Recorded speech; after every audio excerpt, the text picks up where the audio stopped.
Kim was just wondering if you have an update on Alyssa's status, if she's back with you guys in practice this week. No update right now.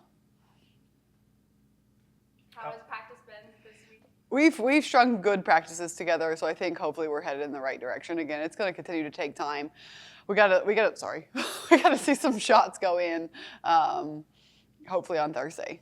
What are maybe some of those internal goals you have like for yourself when you're looking at practice that makes you confident that, okay, we're having a good practice because we're meeting these goals or we're seeing improvement here? Yeah, I think being able to play through mistakes. I think you obviously see some lulls on the floor where we just lose our minds for a second and it's just this horrendous basketball, and cutting those down in practice while still having a high volume practice, seeing more shots go in, taking quality shots, having our pressure look the way it should look.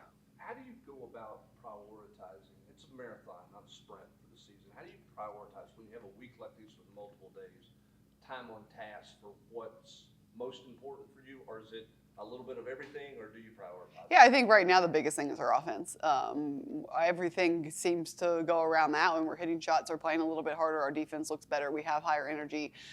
The mistakes tend to be not as obvious because the shot's going in. So we're really working on that. But we're trying to fix everything all at once, and then I think you have windows in your schedule that allow for that and don't. Where do you feel like that half-court offense is right now coming off the last game? It's trending up, but there are some times where it still kind of looks where we're not making the right read out. And then again, we cut our offense up after our last game, and we had a lot of wide open threes that we didn't hit. And so just like if we hit a couple of those, then our offense doesn't look as bad. So continuing to shoot the ball with confidence, making the right play, not trying to drive on top of two people, communicating, being on the same page. There are times where we just look like five people on the floor, or maybe two people are communicating, but having all five players be in sync. Do you see anybody step up communication-wise during this week of practice on your team? I think everyone has, and we've made them do it.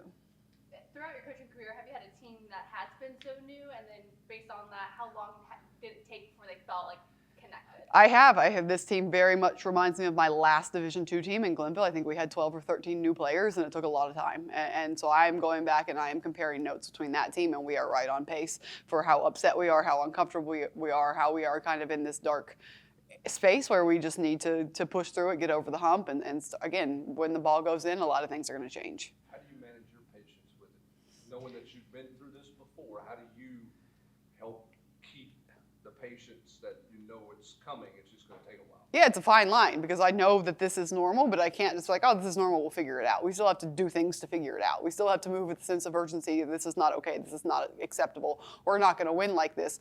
We have to move like we have to make some changes and fix it. And your players have to believe that. Your players have to stay the course and understand that all of their numbers and everything that they are doing right now is only going to get better. And you break that down, you explain that to them, and you continue to move forward. And I'm thankful for this week that we have been able to work on some things. Do you feel like this group is responsive to coaching the way that you want them to be at this point early on with so many newcomers? Yeah, I think so. I think they want to win, and they're focused on that, and that's what's most important. Where do you think the team made most progress with this last week? I think with their energy and their effort. And I think when you have you're a young person, you have a long week of practice and there's really not a game in sight and you just see that on the schedule, it's easy just to mope and whine and complain and make excuse after excuse, but they came in, they wanted to get better, they know they want to get better, and that makes my job a lot easier that I don't have to pull it out of them, that they're receptive to it. How do you deal with youth, especially at the point guard position as early in the year? I don't really see it as a problem. Our youth is a problem. I think our young ones are doing great for us. Several players at media days kind of mentioned the belief that you have in them and what it means to them. Why is it so important for you to express that belief day after day and to give them confidence? Yeah, I think that everything I say to them is true. Sometimes I'm telling them they're bad. Sometimes I tell them they're great. It's going to be honest for me 100% of the time. And I think it's really easy to miss a couple shots or have a bad day and to go inward and think that, oh, I'm not very good or I'm not meeting this person, and you live in a world of comparison. And no, you're right on pace. You're doing what you need to be doing. If the ball's not going in the hole, go do something else. Where do you think this team is at with roles in terms of maybe embracing that or feeling confident and knowing what it is and seeing it translate on the court? I think we're getting there. I think our big dogs are kind of established. I think we have a few more people that could probably work their way up, and then everyone else needs to raise their floor. So we've talked a lot about ceiling floor. You guys are getting a front row seat to our floor, right? That's where we are right now, and we're just going to continue to try to move that up as individual players and as a team.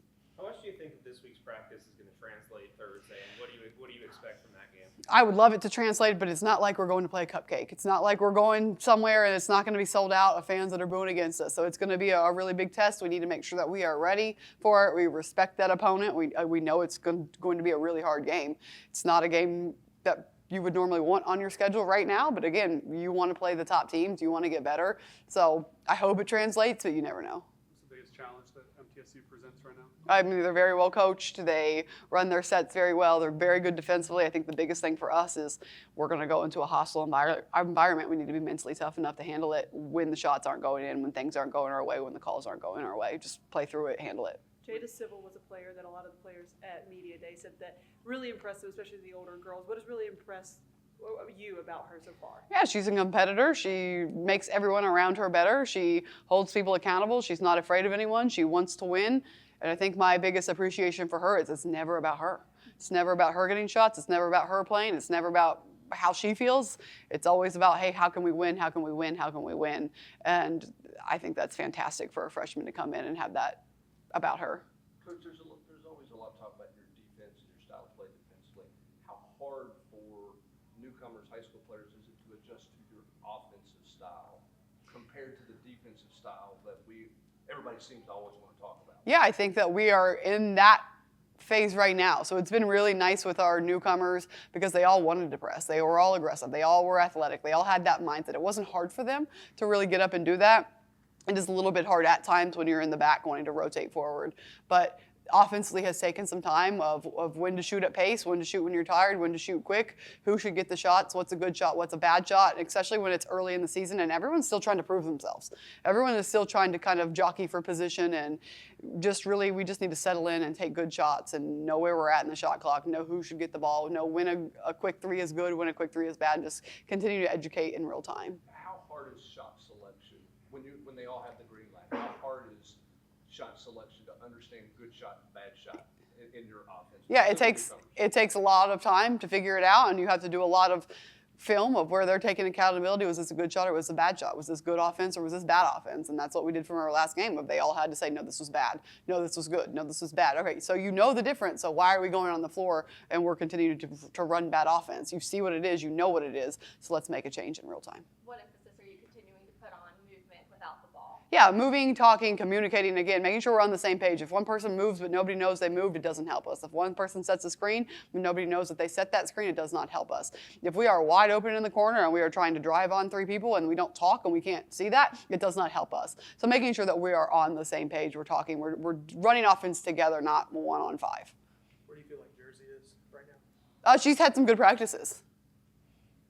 You guys signed a couple, 2026 players last week.